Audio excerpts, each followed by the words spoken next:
Hi everyone, welcome to Learn Smart Coding and Happy New Year 2025. My name is Karthik and I'm thrilled to kick off this exciting new year with a brand new series where we'll be building an innovative app called SmartCertify from the scratch. So this year, we are diving deep into cutting edge tech stacks and empowering ourselves to learn, grow and rock the tech world together.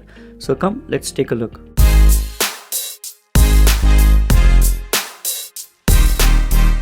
SmartCertify is designed to revolutionize how online course exams are conducted, offering features like interactive question management, real-time notifications, seamless progress tracking, and much more. Whether you are a developer looking to level up your skills or a tech enthusiast ready to explore, this series has something for everyone. If you're passionate about coding and ready to make 2025 your best year yet, be sure to subscribe to this channel where I believe everyone can code. Let's talk about what makes SmartCertify so exciting.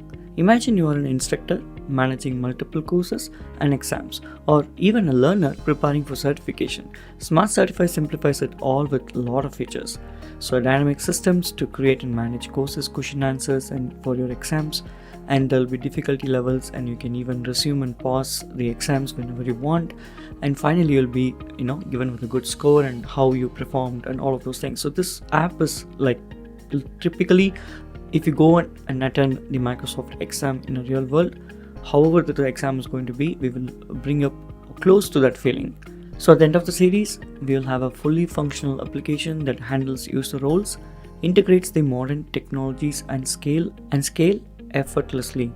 So doesn't that sound amazing? Let's look at the tools we are going to use to make it happen. So let's take a look at the tech stacks overview. Alright, so in order to build the SmartCertify, we'll be using a combination of cutting edge technologies.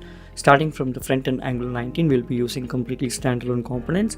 Backend will be our .NET Core 9 that will leverage the clean architecture principles.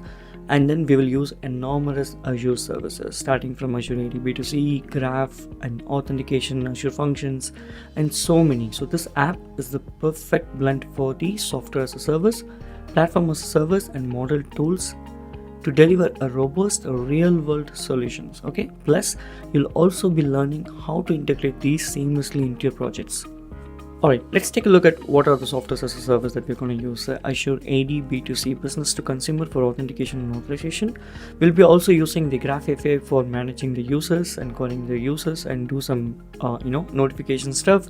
We'll be using the SendGrid, which is an external company. We'll be using this for the email delivery. We'll use Azure DevOps for CI/CD and also for our source control. And we'll be using Azure monitors and log analytics workspace, right? All of these things will be used in the project, and these belongs to software as a service. Now let's take a look at the platform as a service.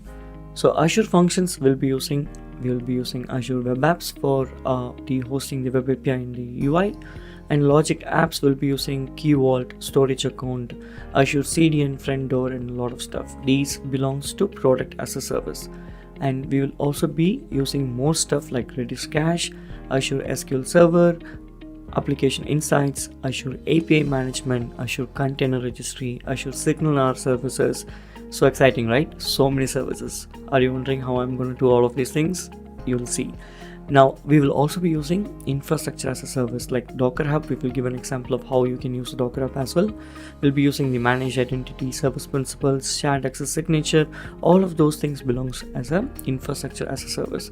And there's some combination of, a couple more things. And we also have some non-Azure specific technologies. Like we already spoke about the .NET Core 9, Angular 19, Steadylog for loggings. And then we will also use the custom token for API connector and Docker. Again, custom token for API connector is coming under the Azure AD B2C for the security enhancement. And we will also have some cross-category implementation like certain features like, for example, Azure Managed Service. They belong to both platform as a service as well as the infrastructure as a service. We'll also be using the web app contracting the Key Vault using the managed identity. That's a combination of the PaaS and the IaaS, infrastructure as a service. They're also called as infrastructure level identity management. We'll also be using the Azure policies so that you know how you can set up the policies and how it will actually restrict you to do whatever is supposed to do, not beyond like cost cuttings and so many stuff. So what can you expect from the series?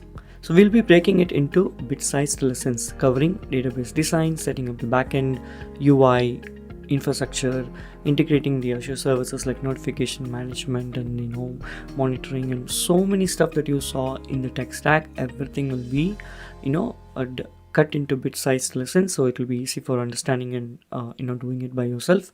We'll also be setting up the CI/CD pipelines, and at the end you'll have a project that's not just a demo, right, but a complete solution ready for the deployment. And don't worry, if you're new to some of this technology, I'll still be guiding you as step by step, and everyone can learn and everyone can easily grab whatever I'm teaching. So just to conclude this video, this is just the beginning of an exciting journey.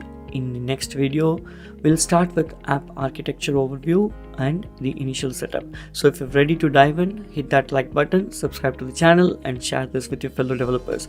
Let's build something amazing together in 2025. Stay tuned, and I'll see you in the next video, guys. Bye-bye. Thanks for watching. If you found this video helpful, please give it a thumbs up and subscribe to our channel for more tech tutorials. And don't forget to hit the bell icon to get notified when we post new videos. If you have any questions or suggestions, leave them in the comments below. Happy coding!